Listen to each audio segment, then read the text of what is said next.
Just because people go to school does not mean that they're educated. We need to be good at what we do. There are people that go to school to become plumbers, and they make $120,000 to $150,000 a year, for crying out loud.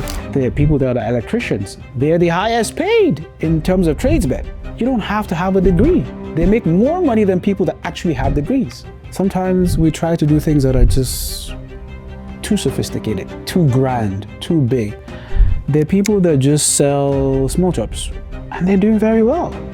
So do you think just because you have a master's degree, you cannot provide snacks to people? We're a heavily import-driven economy. The implication of that is everything that we consume is brought from another country. Doing business in Nigeria is difficult. For me, the definition of that is, so I'm an engineer by trade. Of course, I studied engineering, electronic and communications engineering. I started off in the telecom industry in the UK. I was fortunate enough to have had the opportunity to travel to England. So that's where I did my college and my undergrad. I got my bachelor's degree in engineering. And I worked for, when I was in the UK, I worked for Siemens as a data analyst. And then I worked for X-Tech. We used to produce phones that were used in ships and vessels, etc. And after a while, I wanted to, of course, do my master's. So I left England, moved to Canada. Again, studied more courses on telecommunications. I did my postgrad in wireless telecoms, and then down the line, I did my MBA, of course, specializing in mining and strategy. But in that time frame, while I was in Canada, I worked in marketing. I worked in pharmaceutical for quite a number of years, actually. I think 8 years. I worked in pharmaceuticals. So for me, that was where I saw manufacturing end to end. And being from technology, because I was supporting them from the technology unit, we saw everything. We understood what the legal department was doing, procurement, quality control, quality assurance, the team making the medicine that is sold in pharmacies.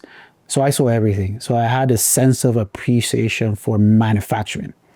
I understood it very well, and there was an opportunity for a come back home to Nigeria. I figured, at some point in time, we need to do something. We need to come back home. I ventured around the world. Everyone travels to China. I traveled to China. I remember going to Canton Fair. For me, that was a starting point for me. Visiting a lot of suppliers, and I eventually settled for the packaging industry, because packaging is huge everywhere around the world. So I ventured into packaging, bought a whole bunch of equipments to start the journey. Actually, this is on the recycling side, actually. At that point in time, we're still in the waste management. That is the waste collection. And when the machines arrived, the Nigerian economy tanked. The global economy tanked. Raw material, the business case, the business plan was nothing. It didn't exist again. There wasn't any profit anymore in the business. So you start doing research. Okay, companies must be doing something. I'm still seeing product on the market. How are they doing it?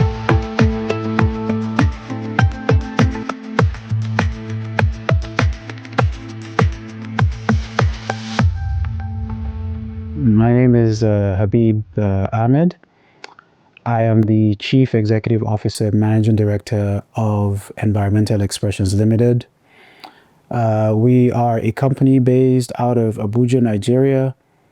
Specifically, we provide waste management services to public and private clients. We also have facilities where we recycle material, plastics, and the likes. And we also take some of that recycled material into finished products. So in essence, we produce finished products from the recycled material. We've been in business for quite a number of years. I think we started off in 2006 as a company, mostly in the waste collection space. And of course, when you take garbage it hurts you to just see value that is just thrown away and not utilized. So that memory and imprint has always been at the back of our mind to say we need to do something about it. And of course, at some point in time, we decided to do something about it, and we figured we would go into recycling because that is the next step. We started recycling plastics back in 2013, and here we are today. We recycle plastic films, particularly pure water sachet, which is a form of avenue or product that most people get the drinking water that they consume today in Nigeria. And of course, we also recycle plastic bottles, specifically PET bottles. So the water bottles and all the beverages that come in the PET bottles. And we work with a network of people. We have our own collection centers in a few points within northern Nigeria specifically, because the north is sufficient enough for us in terms of raw material. And those collection centers partner with people that are in the informal sectors who have been collecting waste, all types of waste, cans, cardboard, bottles, glass, you name it. And specifically, we work with them. We say, this is our needs, these are our requirements. We build up the manpower in our facilities to ensure that we're able to support them, because they have a huge network of indirect employees. So indirect, the numbers, I can't even put a number to it. You could have one aggregator has 30, 40 unemployed youth working for him. And there are many of them, 10, 15, 20. So it depends on who you call and who you're reaching out to. I know one aggregator that has this supplying us with material. He employs 1,000 people. So an aggregator is an individual that collates material from pockets, from different neighborhoods. Let's say he's in Kano, he's collecting materials from a number of places, different drop-off points. It could be in a particular neighborhood. Within that neighborhood, he's collecting from 5, 6 people. So he's literally aggregating and collecting all that material to have it all in one place. Then the big buyers come, people like us, and there are many of our colleagues in the industry that do the same thing. We then go to them, we collect the material and bring that to our facilities for onward processing, of course. In our case, with the pure water sachet, we process the pure water, we convert that to raw material that allows us to make shopping bags and garbage bags that we sell in the market locally.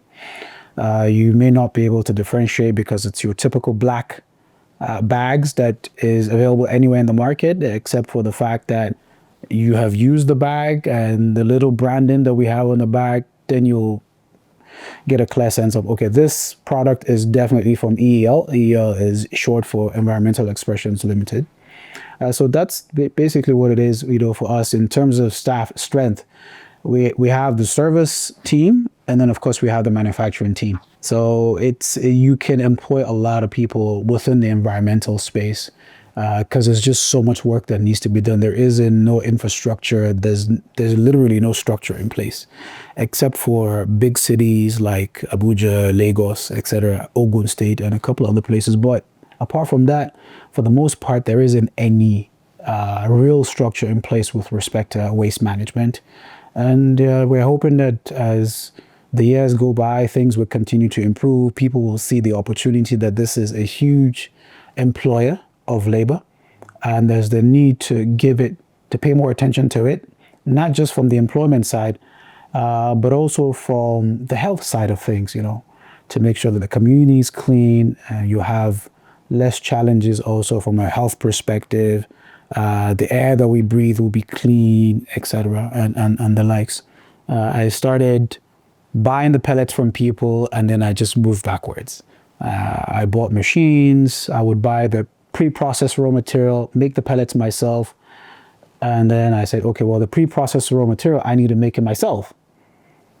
So hence the facility that we have today. We have the washing lines, the large washing lines and the pelletizing lines, which gives us the opportunity to get the feedstock, pre-process the material, get it to the point where we can now pelletize it and then utilize it to make finished products. So when I bought the pellets, I remember I'm like, okay, how much am I making?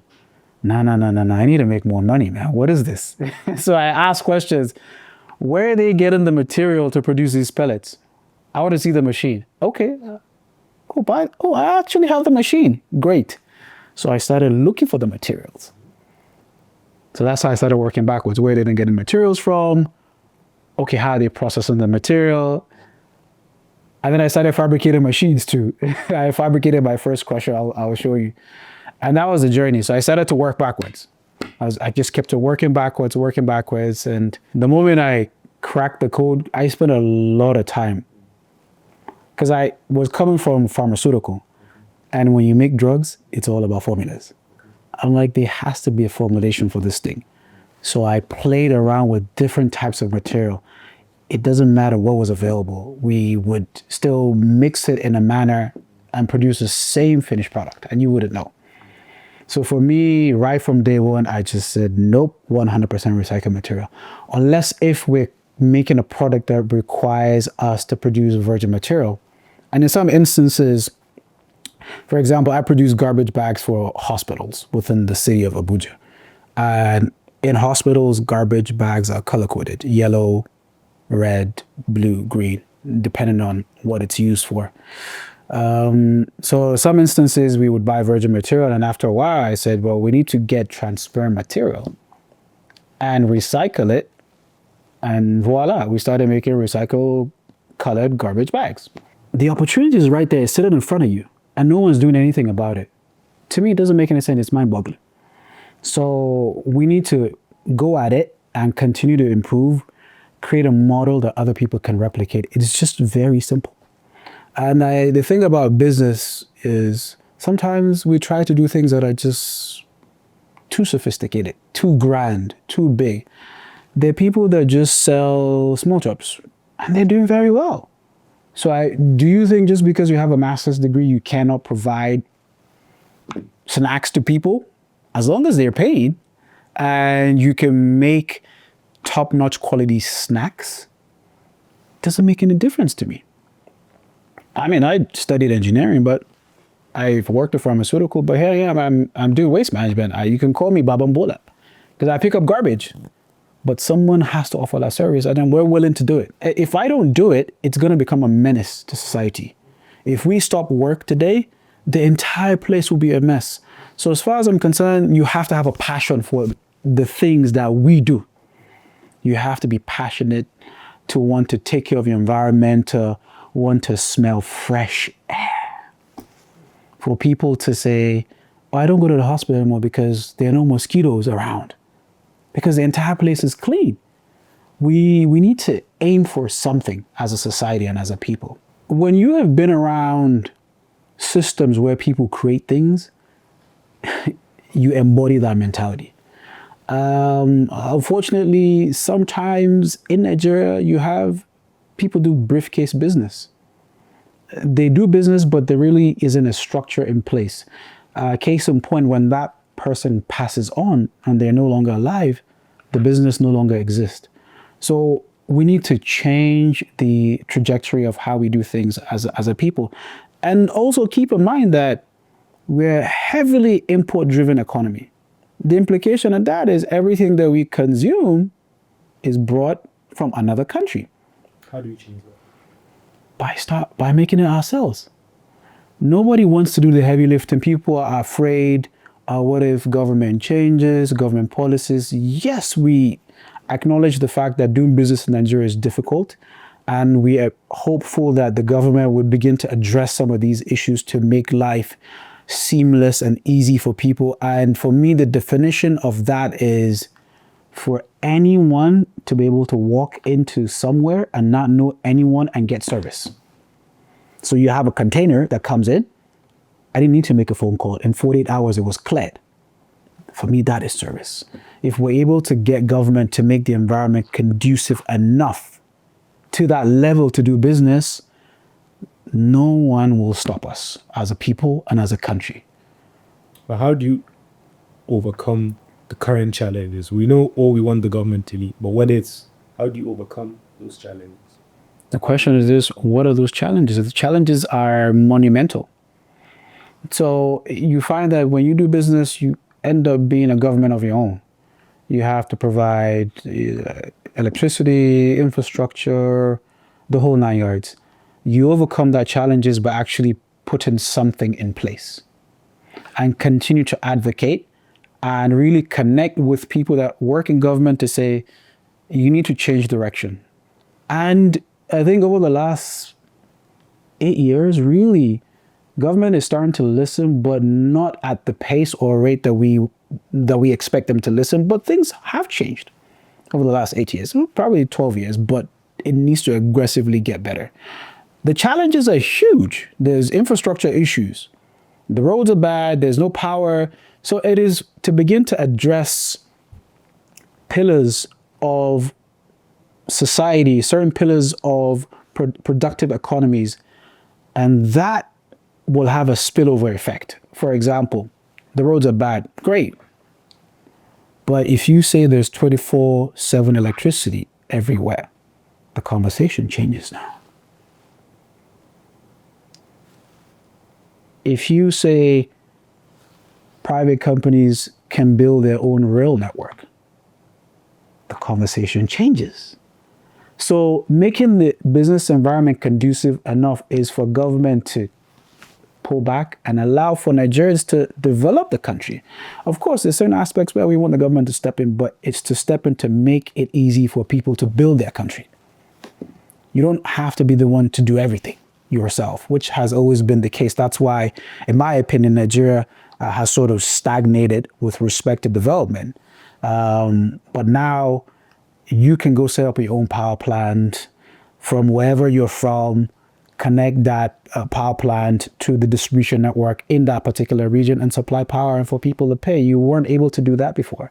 If we had done that 20 years ago, we would not have power issues today. So again, it's for a government to take a step back to say, how do we really make the environment conducive enough? And these policies need to be a service to the people. That is the key thing. Sometimes they are not a service to the people. They are a disservice. If the shareholders, which are Nigerians, are not benefiting, not the people that are in office, people are not benefiting. As far as I'm concerned, it's not good policy. So once you put them in focus in mind, you find that people will make the right decisions. And again, because we're so enterprising as a people, we run with it. So someone has to at least try. And we are saying we are going to continue to try. We're going to continue to encourage people. You don't need to own an oil block to be a businessman in Nigeria.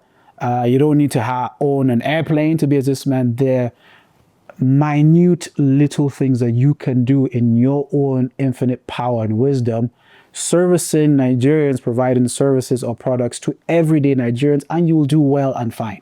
There's a human capital problem in Nigeria. People don't admit it. But I will tell you there is. Just because people go to school does not mean that they're educated. The reality is this, when you put them to task and you get people to actually do the work, you realize that there are gaps.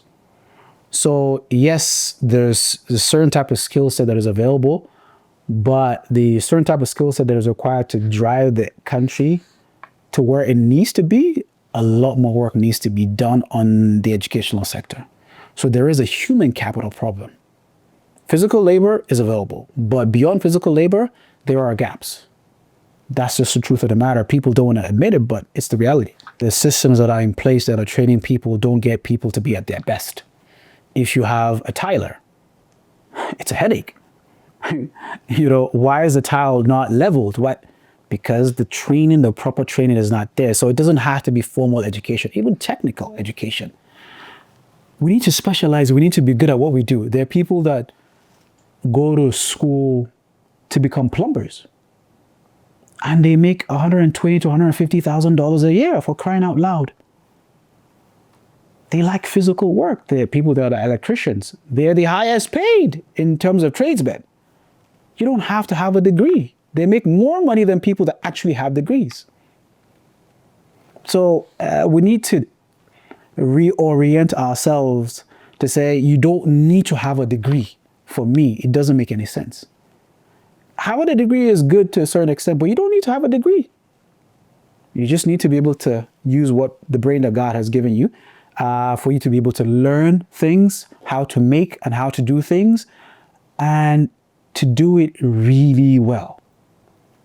You need to provide a product or service for the masses, for the people. And as much as possible, you need to make sure that whatever you're doing is a need, not a want. That plugs you into the fabric of society. Wants are good, but when there's economic downtime, people don't pay attention to wants. But needs, on the other hand, people will always go back and buy whatever it is that they require because they need it.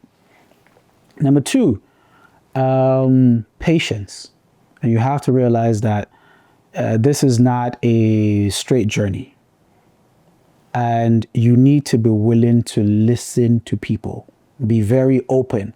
You may start off doing one thing and end up doing something entirely different from where you started.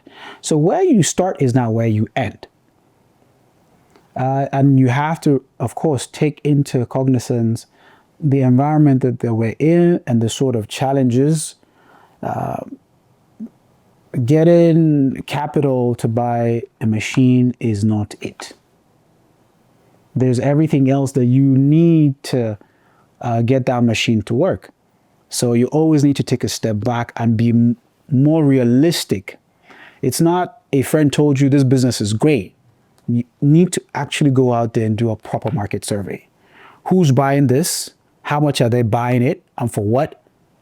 And the people that are selling it now, how quickly do they move their inventory? You have to ask realistic questions. So this is my advice really for people. It's not just to go into any business. If you want to go into a business, you need to go down to the grassroots level. Who's in that business? If you can get through to people, talk to them first before you go into the business. And you want to make sure that it's a case wherein people are looking for you. You are not looking for people. And if you're looking for people, then you have something that they really need. They just don't know they need it. So again, there's a lot of advice, but again, for me, it's make sure you're focusing on needs first. Then later on, you can graduate and go into wants. Some of the sad realities about what happens in the environment that we live in is the answers to our problems are here. First thing, of course, they're the obvious problems, solving power challenges. So to allow for private sector to really take off and to begin to upscale the economy, provide employment, etc. But within the fabric of government itself, it's the mindset and the mentality in which government is run. In my opinion, there isn't a service mentality. You have more of a procurement, revenue-driven mentality. And when you have that sort of mentality, sometimes you don't see beyond what is in front of you. And to that effect, if you are serving the people, you listen to everybody. If you walk into a government office and you talk to some of the civil servants in there, they are amazing people. Ideas from now till thy kingdom come. But because of hierarchy, they can't even tell their superiors anything. People will say, oh, that's not true, but it's the reality. If you as a contractor, if you work for government, you know that next person can't even go to his director to give him advice. The director's just not going to listen because he thinks, I'm ahead of you, I'm better than you, and that's not true. Even the person that just started working a year ago may have some little idea that could change the way things are done because they will see things from a different perspective. So is that openness to say, we need to do things differently, and that idea can come from anywhere, and that whatever we do, we need to serve our people. We're not serving our people. That's why sometimes government continues to make mistakes. So there will be gaps in ideas and policies, but once you put that Nigerian in front of you, there wouldn't be a gap. in my opinion. Other people may have other ideas, but I think it's to have a service culture. And also, those that are serving need to be taken care of. They should not be the bottom of the barrel. They should also feel like they're worth something. You don't need to be at the top, the echelon of it all to be able to make a living. Right at the lowest levels, you should be able to make a living. Government, unfortunately, is one of the biggest spenders. They drive a lot of things in any country. They stimulate the economy. So they have the potential to drive Nigeria to where it needs to go. But it starts with being providing service to the people.